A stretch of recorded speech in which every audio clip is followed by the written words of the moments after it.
I recently did a draw-along sort of thing with one of my favorite artists, Ichimi Renge. I basically just drew along with one of her streams.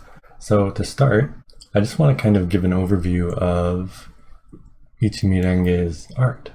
I took a couple of illustrations from her Twitter, and I kind of want to show the things that I like about her art. So just to start, I'll just go through them all here, the ones I've got. It's kind of a particular style she has. I really enjoy it. I don't really see a lot of other artists that kind of draw with a similar style. I think a lot of it is in her use of shadows and like mainly this sort of thing, and it on the legs as well. Her shadows are never really blended. You see a lot of other artists who are going for a more kind of like, you see how the shadow here is a little blended, but never really on the subject with her. Not that often. There are times I think when she does it, but the line that separates the shadow and the non-shadow part is always really crisp, and I love that.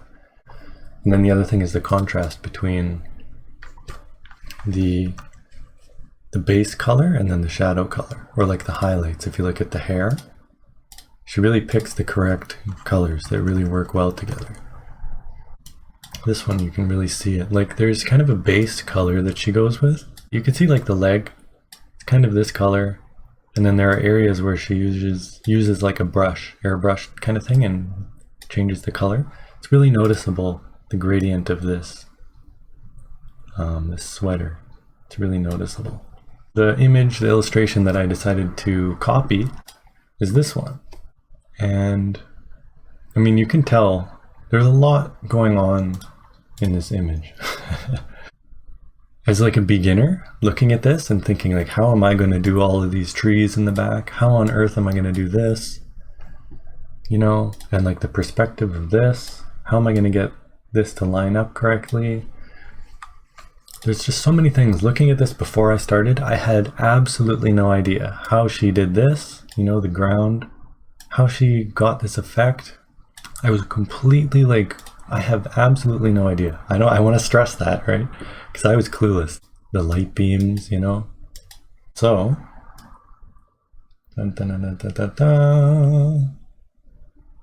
ta-da! This is this. Turned out kind of a lot better than I was thinking. There's a lot of really cool tricks that I learned through this process that I'm going to try and go over. So hopefully I have all the correct layers on. If I don't, whoops. Let's give this video a play. And I'll pause and stuff. So this pink layer here, this is actually, I think I have it right here. This is basically the perspective. She sets up perspective rulers, which I wonder if I can give you a quick little demonstration here. If you go into the ruler thing and you go perspective ruler, you can kind of create it like this. Now, if you don't know how this works, it starts with 1 point perspective. If you do 2 more, now it's in 2 point perspective, right? What that means is you can really quickly, like say I want to do a building here, you can really quickly throw things together like this, and it's all like proper perspective, which is cool. It's really cool though. I haven't played around with it enough to figure it out a whole bunch, but I played with it enough to do something simple like this. And mostly what I did is I just followed her placement. The pose practice that I've been doing has been helping me, because I really struggled. You can kind of see in the video, I was trying to find out where the shoulders, you know, how they lined up, and like kind of you could see the legs right now in the video. They're kind of a little wide. I improvised with the hair. I tried to copy everything I saw, but the hair I decided I would try and do myself. So I followed the same design, but I didn't copy it like one for one. So you can see it's a little different. I actually did a special study. I'll talk about that in a minute. I have some notes here that I'm kind of following along with. There's a lot of iterating, which I found really helpful, because this isn't even the final line art layer, but this is all just one line, like that.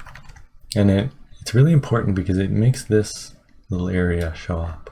So if we go back to the video, you can see that I've kind of got that hidden right now. That's one of the things that I was struggling with. See how smooth and quick? It's just a simple one line.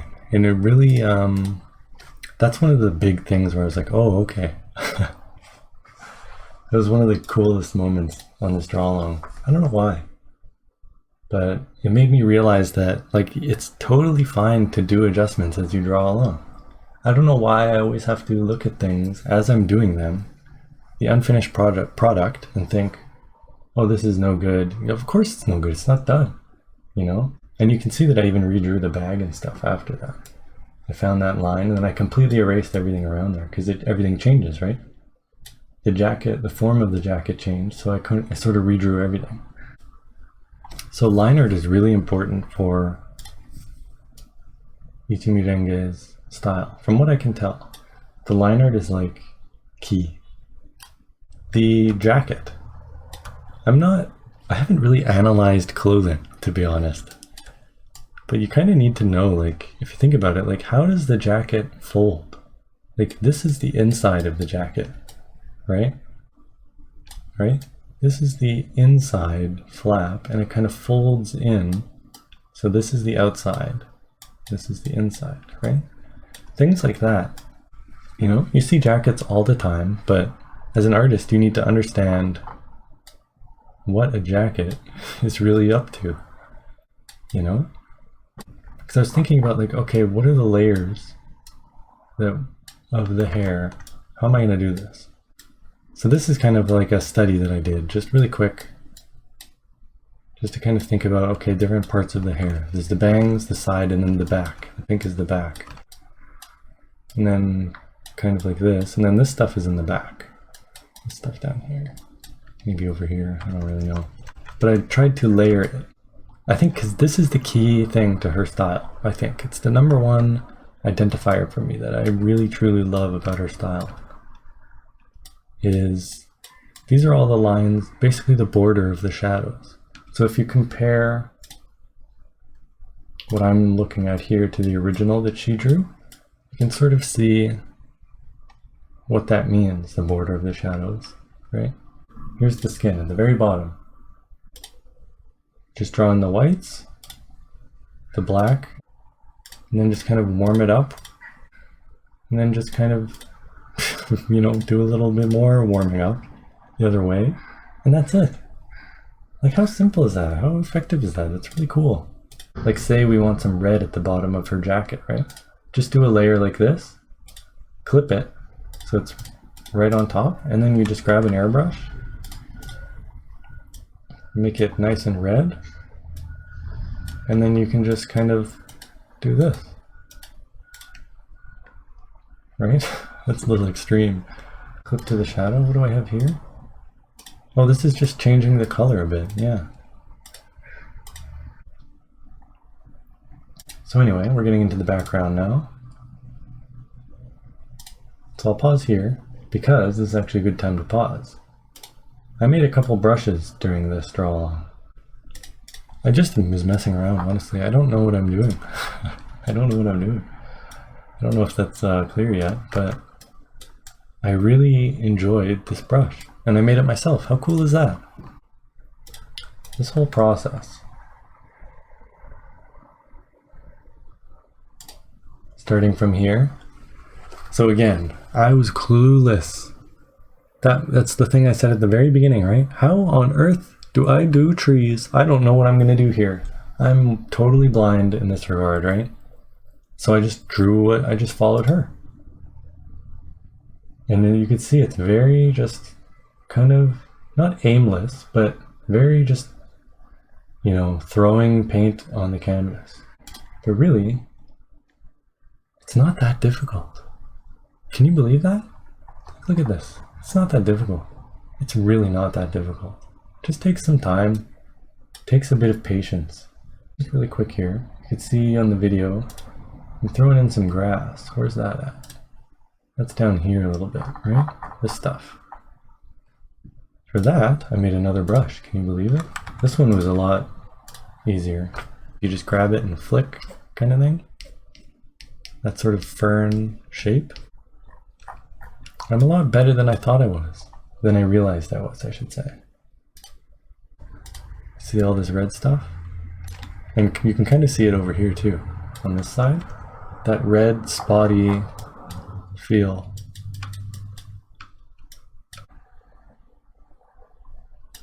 Right?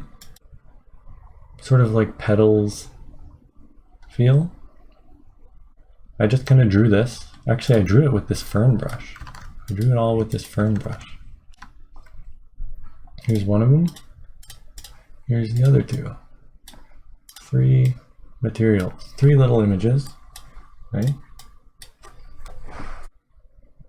This is that one down there, hey? Isn't that cool?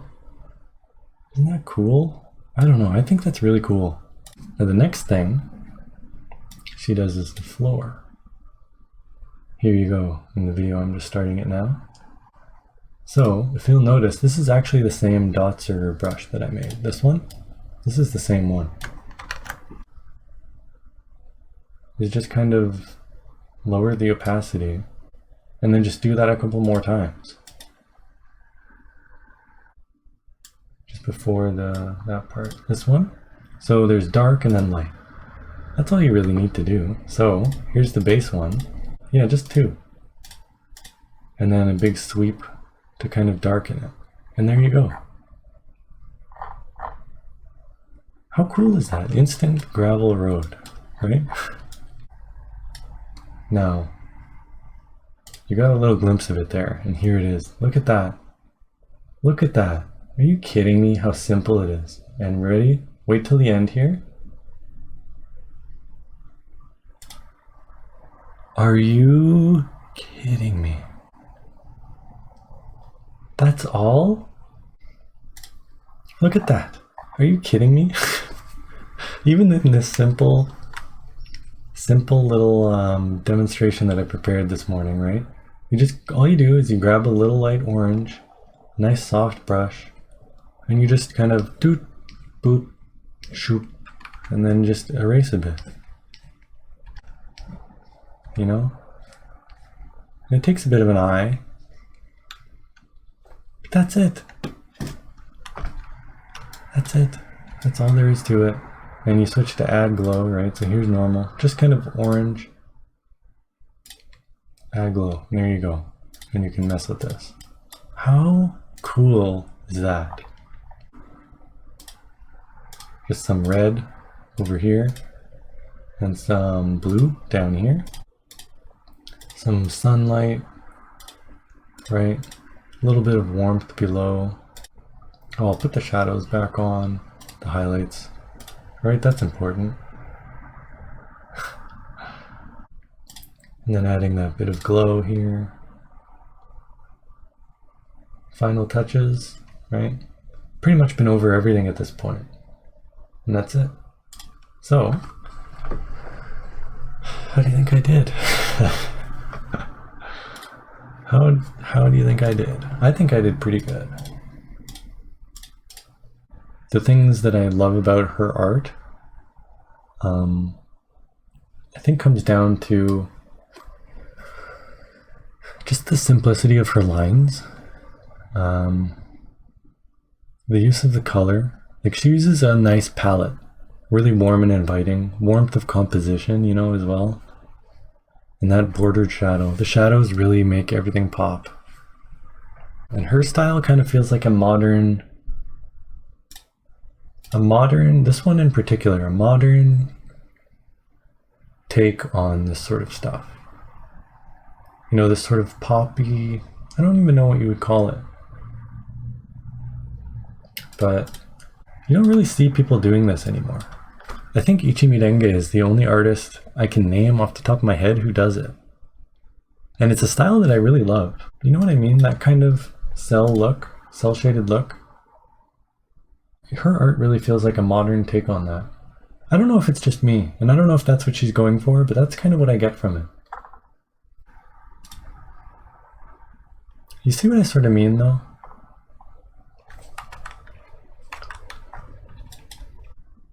Maybe it's the solid colors. I don't really know. Before I was clueless, right? How does someone create something like this? But now I sort of have an insight into it. It's really nice. So all in all, that's it.